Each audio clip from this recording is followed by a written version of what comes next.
안녕하십니까, 이중구 소장입니다. 5월 마지막 주 주말 특집 시간으로서요, 코스피 지수가 상승으로 전환하기 위한 필요한 조건 두 가지와 그리고 시장 주도주에 대해서 알아보도록 하고요. 또한요, 삼성전기의 정고점인 16만원 돌파가 기대되는 이유와 돌파 시 목표가에 대해서 분석하는 시간을 갖도록 하겠습니다. 먼저요, 주말 새벽에 마감된 미국 증시를 보면요, 다우지수는 강보합이 0.01, 나스닥 지수는 1.1% 상승세를 보였는데요. 지난 한 주 동안의 엔비디아의 호실적의 나스닥 지수는 1.4% 상승을 하면서 사상 최고가를 또 한 번 경신했죠. 자, 하지만요, 다우 지수는 고금리 장기화 우려로서요, 2.3% 하락을 하면서 지수별 차별화가 심화된 모습이에요. 자, 먼저 엔비디아의 주가 모습을 보면요, 주말에도 2.5% 상승을 하면서 지난 한 주 동안에 이 15%나 넘게 상승세를 이어갔다. 특히 이 정고점 갭 상승은 의미가 있다라는 그런 말씀드려서 이수양 증권TV에서 계속적으로 강조해 드리고 있는 AI 관련주들 집중을 해달라. 삼성, SDS. 자, 이렇게 엔비디아가 강세를 보이면서 기술주 중심인 나스닥 지수도 신고가죠. 근데 이 나스닥 지수 일봉 모습 보면 최근 거래량이 크게 증가했다. 좀 과열 신호가 아닌가, 그렇죠? 부담돼요. 또한 이 나스닥 지수가 5주 연속 상승세를 이어갔다. 그러면 나스닥 지수의 조정 가능성이 이번 주 상당히 크다라는 그런 말씀드려요. 자, 좌측 하단에는 다우 지수의 주봉 모습인데요. 자, 6주 만에 하락 전환인데 이미 우리가 지난주에 방송을 통해서 선진 글로벌 증시 중에서 가장 먼저 사상 최고가를 돌파한 것이 유럽 증시다. 근데 조정을 받았다. 그렇기 때문에 이번 주에 미국 증시도 조정 가능성이 높다라는데, 자, 조정을 받는 그런 모습이었죠. 근데 이 다우지수가 조정 이유가 고금리 장기화죠. 금리 인하 불확실성이라는 얘기예요. 그러면은 미국의 10년물 국채 금리가 올라가야 하는데 미국의 10년물 국채 금리의 상승세가 주춤해지는 그런 모습이죠. 오히려 소폭 하락 마감해서 새벽에요. 4.467, 그죠? 그러면 10년물 국채 금리가 주춤 안정세를 보이고 있다. 그러면은 금리 인하 불확실성이 시장에 미치는 영향은 단발성으로 끝날 가능성이 있다 해서 이번 조정은 그렇게 크지 않을 것 같고, 또 하나 그렇게 보는 이유가요, 아까 말씀드린 대로 유럽 증시가 가장 먼저 사상 최고가를 경신하고 지금 2주 연속 조정을 받았는데 이것이 독일 지수의 주봉 모습인데요. 지난 한 주 동안의 하락세가 마이너스 0.06 하방 경직이 있죠. 그러한 모습으로 봤을 때 이번 조정폭은 크지 않을 것 같다라는 그런 말씀드려요. 자, 그러면 국내 증시를 볼까요? 지난 한 주 동안의 코스피 지수는 1.3% 하락, 코스닥 지수도 1.8% 약세죠. 특히 코스피 지수 같은 경우는 지난 금요일에 갭 하락을 해서 좀 부담되는 것은 맞습니다. 하지만 우리가 지난 전주의 방송을 통해서 2700과 2680선에서 지지해주는 모습이 나타날 수 있지 않나라는 말씀을 드렸는데 좀 더 확인은 필요하겠죠. 아까 말씀드린 좀 개파락이 부담되기 때문에. 근데 이것이 지지해주는 확인을 할 때 우리가 두 가지를 살펴보면 돼요. 먼저 외국인들의 선물 순매수 전환이 지난 한 주 동안에요, 외국인들이 선물 시장 쪽에서 8,500억 매도죠. 특히 지난 금요일에 1조 원이 넘는 매도를 보였다. 자, 지난 한 주 동안의 외국인들의 선물 매명 동향 보면은 5월 20일 월요일 날 7,400억을 매수하면서 주가가 큰 폭으로 상승세했죠. 근데 그 다음서부터 매도를 하면서 주가는 약세를 보였다. 그러면 우리가 최근 들어서 외국인들이 선물시장 쪽에서의 매매 동향에 따라서 지수가 상승과 하락 좌지우지를 하고 있다. 그러면은 외국인들의 선물 순매수 전환을 확인을 해야겠죠. 근데 최근 이 미결제 약정이 이틀 동안에 5,800계약이 감소를 했다. 그러면 주가 외국인들이 선물을 매수로 끌어올렸다가 최근 매도를 하면서 미결제 약정, 그러니까 이 이익을 일부 실현을 했다. 그러면 이제 다시 재매수, 재진입할 가능성이 상당히 높다. 순매수 전환 가능성이 높다는 얘기예요. 자, 왜 이렇게 외국인들의 선물 시장 쪽에서의 순매수가 중요하냐 하면은, 외국인들이 선물을 순매수하면은 그 물량을 순매도를 하면은 사주는 쪽이 기관입니다. 봐보십시오. 지난주에 기관이 8,500억 선물 순매수했죠. 그러면은 현물 쪽으로 프로그램 매도가 나옵니다. 지난주에 기관이 1조 2천억 현물 매도한 이유는 프로그램 매도. 지난 금요일에도요, 프로그램 매도가 6,700억이 나왔다는 얘기예요. 그죠? 상당히 많이 나왔죠. 그죠? 그래서 주가 하락했다. 외국인들이 선물을 순매수하면은 기관들이 선물을 매도하고 현물을 순매수한다. 현물을 순매수하게 되면은 이 프로그램 매수라는 것이 시가총액 순위 비중대로 매수 금액이 들어온다. 지난 금요일에요, 외국인들이 선물을 매도하면서 기관이 그 물량 받아가지고 그래서 현물을 매도해서 프로그램 6,700이 나오면서 이 시가총액 상위 22 종목 중에 LG화학만 제외하고 나머지는 다 하락을 했다. 그러면 반대로 되면은 매수가 들어오면서 뜨겠죠. 그렇죠? 그러한 부분에서 우리가 외국인들의 선물시장 쪽에 순매수 전환 확인을 해야 되고, 두 번째는 삼성전자가 지난 금요일에 3% 넘는 큰 폭의 하락세를 보였죠. 하락한 이유가 삼성전자 고대역폭 메모리가 발열과 전력 소비 문제로 인해 엔비디아 테스트를 아직 통과하지 못했다는 보도 때문이죠. 근데 삼성전자는 순조롭게 테스트를 실시하고 있다면서 이 해당 보도를 적극적으로 부인했다. 그러면은 월요일날 이것이 반영이 돼서 삼성전자 주가가 뜨고 또 외국인들이 순매수 전환이 되면은 선물시장 중에서 그러면 지수는 강한 반등이 나온다. 그러면은 아까 말씀드린, 우리가 지난주에도 말씀드린 대로 이 2680선 전후에서 지지하게 상승이 이루어진다. 근데 말씀드린 대로 확인을 하고 조금 늦게 사더라도 확인하고 우리가 시장을 접근해달라는 말씀드리는데, 이소장 증권TV에서는 그렇게 하락은 크지 않을 것 같다라는 그런 말씀을 드려요. 자, 그러면 어느 종목으로 우리가 접근을 해야 되나? 우리가 주도주 분석 보면은 이소장 증권TV에서 강조해 드린 대로 반도체 포함해서 IT 섹터, SK하이닉스가 20만원 돌파하고 좀 조정을 받는데 상당히 강한 흐름이 있죠.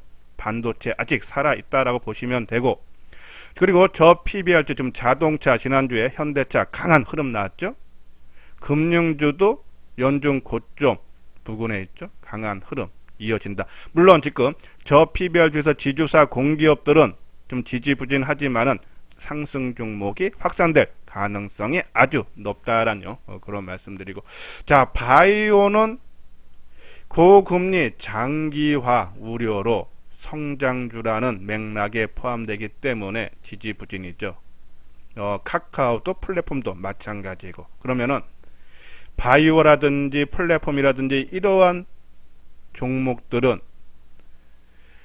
금리 인하 시점이 좀 구체화되는 시기에 큰 폭으로 올라갈 수 있다. 지금 하반기에 인하될 가능성은 높게 전망들을 하고 있으면 얼마 남지 않았다.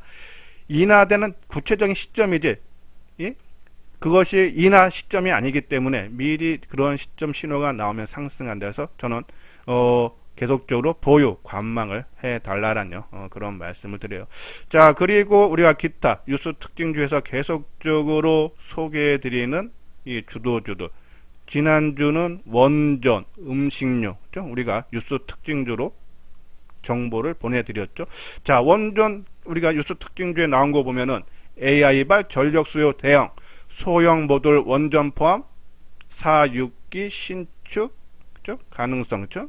그러면서 우리가 관련주로 우리 기술, 우진엔텍, 보성화학텍 말씀드렸고, 또 머니 S에서 나온 기사 보면은 30조 체코 원전 수출 막판 총력전 7월의 결과, 그죠? 원전 관련주, 또 관련주도 그러면서 원전 관련주가 큰 폭으로 오름세를 보였다. 우리가 뉴스 특징주를 계속적으로 분석하는 이유는 시장 주도주를 놓치지 않기 위함이다. 물론 변동성이 커서 단기 매매 자신 있는 분들은 접근해도 되지만은 우리가 주도주를 파악한 다음에 조정받을 때 우리가 접근하기 위함이다라는 그런 말씀드려서 원전 관련주 너무 크게 올랐기 때문에 신규 접근은 우리가 부담된다라는 그런 말씀드리고, 자, 그리고 음식료도 강한 흐름 보였죠. 삼양식품, 풀무원, 그죠? 우리가 뉴스 특징주 시간 그리고 방송을 통해서도 언급을 해드렸듯이 간편식 늘고 KF도 수출 날개, 식품업계 1분기 호실적. 자, 우리가 5월 초순 4월 말에 화장품주도 바로 이러한 재료로 우리가 소개를 해드렸습니다. 실적 호전. 우리가 아시아 경제에 나온 기사를 보면서 1분기 실적 호전된 삼양식품이라든지 그리고 풀무원이라든지, 그죠?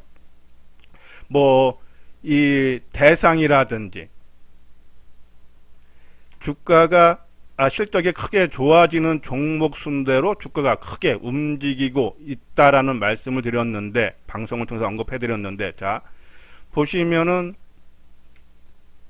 풀무원, 그죠? 지난주 14% 떴고, 삼양식품은 크게 뜨고 지금 옆으로 횡보인데 상당히 강한 모습이죠. 참고로 풀무원은 현대투자연구소의 포트폴리오에 포함이 되어 있는 종목이다. 우리가 지난번 방송을 통해서도 음식료, 특히 곡물가 하락으로 실적 좋아지면은 장기간 2, 3년 간다. 물론 계속 가지 않고 좀 올랐다가 또 몇 개월 쉬었다 하는 식으로도 계속적인 추세적인 상승세에서 계속적인 관심 필요하다는데, 저는 단기적으로는 좀 부담돼도 중장기적으로는 끌고 가야 되지 않나란요. 그런 말씀드려요. 자, 그리고 화장품, 뭐 VT, 한국콜마, 실리콘2 계속적인 관심 가져야 되고, 전력주도 마찬가지고요. 또 인공지능, 소프트웨어, 한글과 컴퓨터, 폴라리스 오피스 이번 달 내내, 그죠? 저 이수장 증권에서 강조해 드리고, 또 지난주에 우리가 강조해 드린 폴더폰, 파이넴텍, 인터플렉스를 포함해서 OLED 관련주인 덕산 네오록스, 이녹스 첨단 소재에 관심을 가져야 되지 않나. 왜? 먼저 지금 소개해드렸던 이런 것들은 지금 너무 많이 올랐어요. 그죠? 하지만은 OLED라든지 이 폴더폰 관련 종목군들 이제 초기 국면에 있기 때문에 조정을 활용해서 우리가 관심을 가져달라라는 그런 말씀드려요. 자, 여기서 잠깐 안내 말씀을 드리면요. 자, 우리가 시장 주도주를 파악하기 위해서는 어떻게 해야 된다? 뉴스 특징주를 분석을 해야 된다. 기사 나오면 변동성이 커집니다. 그죠? 근데 그 변동성이 클 때 주가 관리를 하는 흔적이 나오거나 시장 반응이 좋은 종목군들을 관심 종목에 넣어 놓고, 이수장 채권TV에서 강조해드리는 매수, 타이밍, 조정, 마무리 국면이 나오면은 관심을 그때 진입을 하면 된다라는 그런 말씀에서 이 뉴스 특징주를 매일같이 발송을 해드리고, 이렇게 이런 식으로요, 그렇죠? 매일 오늘의 하드 이슈 종목이 있고, 개별 종목 이슈 있고, 그렇죠? 그리고 시간에 전일 단일가, 특징 센터 등 이렇게 해서 다양하게 시장에서 하드 이슈 되는 시장 변동성이 큰 종목군들을 보내드린다. 그리고 매주 월요일 날에 증시 주요 일정표를 월화수목 금거를 보내드린다. 앞으로 어떤 일자에 어떠한 일정이 있고 거기에 관련 종목군들 선침해도 가능하겠죠. 그렇죠? 이런 것들을 무료로 발송을 해드리니까 관심 있는 분들 방송을 보시면서 좋아요와 그리고 댓글을 꼭 달아주신 다음에 요 아래 핸드폰 번호 010-2420-6710으로 성함하고 그리고 무료 정보 신청 이렇게 보내주시면은 매일 오전 장전에 뉴스 특징들을 발송을 해 드리도록 하겠습니다. 자, 이건 이제 타이밍 종목이죠. 자, 이제 타이밍 종목으로는 오늘 삼성전기를 소개를 해 드리도록 하겠습니다. 삼성전기의 주력 사업은 MLCC 부분, 그리고 반도체 패키지 기판, 카메라 모듈 부분 세 가지로 나눠지는데, 이 중에 MLCC 부분이 전체 영업이익의 40% 이상, 거의 절반 가까이 차지하죠. 근데 이 MLCC 부분이 호황기 초입에 진입했다라는 기사가, 전망이 나오고 있죠. 자, 1분기 실적도 상당히 좋았어요. 1803억 영업이 전년 동기 대비 29%나 증가하면서 시장 추정치를 상회했죠. 근데 이걸로 끝나는 거 아니라 2분기에도 실적은 계속적으로 좋아진다.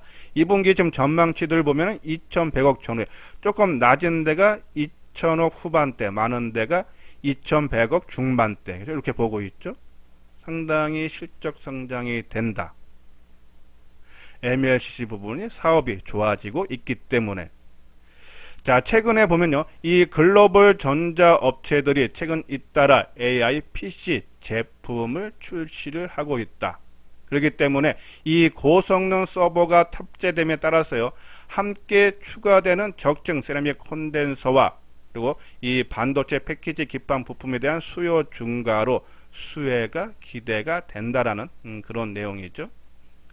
자, 이 서버발 MLCC 탑재량은, 그죠? 이 일반 서버 대비해서 2.5배가 많다 그러죠. 그렇기 때문에 작년서부터 2027년까지 연평균 한 6.9% 성장이 가능하고, 또 이 플로칩 보일그레이드 어레이에서 반도체 기판도 연 9%대 성장이 이어진다. 그러면 실적이 좋아질 수밖에 없어요. 또 여기에 이 전자용 MLCC가 크게 성장이 되는데, 일반적으로 스마트폰 한 대당은 700에서 1000개 MLCC가 들어가는데 전기차 한 대는 300개 이상이 들어간다 그러죠. 자, 전자용 MLCC 시장은 작년에 한 4조 원 규모였는데, 한 30억 달러인데, 그것이 한 9조 원, 8, 9조 원까지 크게 성장할 전망이다. 28년도까지죠. 특히 전자용 MLCC는 일반 IT MLCC보다 3배 이상 비싼 고부가 제품이다라는 그런 말씀드려서, 이 삼성전기 쪽에서는 MLCC 전자용 부분이 작년 매출이 한 8,500억 수준이었는데 올해는 1조 원을 넘길 걸로 보인다라는 그런 말씀드려요. 자, 그리고 시장 전체도 이 전자용 시장이 크게 성장을 하고 있기 때문에 앞으로도 이 MLCC 부분의 성장세는 두드러지면서 부각이 될 거다라는 그런 말씀을 드려요. 카메라 모듈 부분도 뭐 2분기에는 1분기 때 삼성 스마트폰 갤럭시 쪽이 신품이 나왔기 때문에 좀 늘었다가 조금 주춤해도, 앞으로 방향성은 아까 말한 전기차 쪽 포함한 전자용 카메라라든지, 아니면 이제 로봇도, 이 휴머노이드 로봇 같은 경우에는 한 기기당 8개에서 10개 정도 카메라 모듈이 장착되기 때문에 로봇도 앞으로 크게 좋아지면은 카메라 모듈 시장도 크게 성장이 기대가 된다라는 그런 말씀드려요. 자, 그러면 한번 차트 모양을 볼까요? 삼성전기. 자, 삼성전기. 자, 연중 고점인 16만원대에서 하방 경직의 모습을 보면서 이 수급적으로도 훼손이 없죠. 자, 한번 주봉상으로 볼까요? 이 16만원대에서 상당히 오랫동안 작년도 그렇고, 그렇죠? 저항을 계속적으로 받아왔던 가격대. 그래서 이것만 돌파되면 한 단계 레벨업이 가능하다라는 그런 말씀을 드려요. 근데 수급적이라든지 실적이라든지 이런 분들은 상당히 돌파가 기대가 되는 그런 모습을 보이고 있다라는 그런 말씀드려요. 자, 물론 이제 우리가 가장 걱정하는 부분이 N달러 환율이죠. N달러 환율과 삼성전기 주가는 역상관 관계다. 최근에 N달러 환율이 160엔까지 갔다가 152엔까지 하락을 한 이후에 지금 반등 모습이 나서 지금 156.9엔인데 이 부분은 조금 부담이 그래서 우리가요 정고점인 160엔까지는 아직 여유가 있어요. 그래서 뭐 돌파는 저는 충분히 가능할 걸로 보이는데 이 목표가를 어디까지 잡아야 될지는 그래서 N달러 환율이 요번에 뭐 157엔이고 8엔에서 고점 찍고 다시 하락해서 150엔 초반대까지 내려간다 그러면은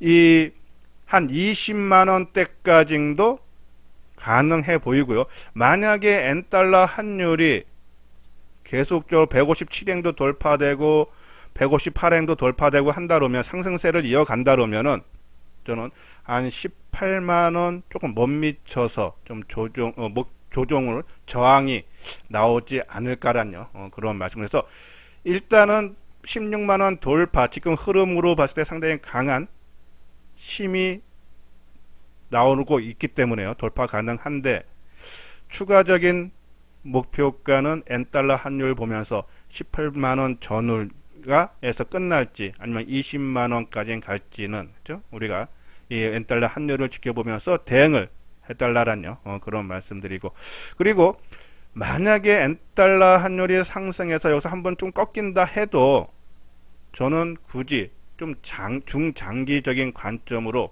좀 보면서 그냥 한 30% 정도만 우리 물량 우리가 이 삼성전기 한 두세 번 정도 그죠? 16만원 가까이 올라오면은 좀 20-30% 줄였다가 또 빠지면 다시 대사는 그러한 비중 조절만 우리가 당분간 해 달라라는 그런 말씀드려서 삼성전기 보유 관점이고 그리고 N달러 환율을 보면서 좀 목표가를 조금 높이는 그죠? 그러한 접근을 해달라는 그런 말씀드립니다. 최근에도 이 삼성전기에 대한 뉴스 특징죠. 한 두 번 정도 더 소개를 시켜드렸다는 것을 말씀드리고요. 자, 이건 현대투자의 유료원 안내죠. 한번 내용 읽어보시고 관심 있는 분들 요 아래 핸드폰 번호로 문의를 주시면요 자세하게 상담을 해드리도록 하겠습니다. 예, 이것으로서요 이수장 증권TV를 마치도록 하겠습니다. 끝까지 시청해 주신 분들 좋아요 구독 꼭 눌러주시기 바랍니다.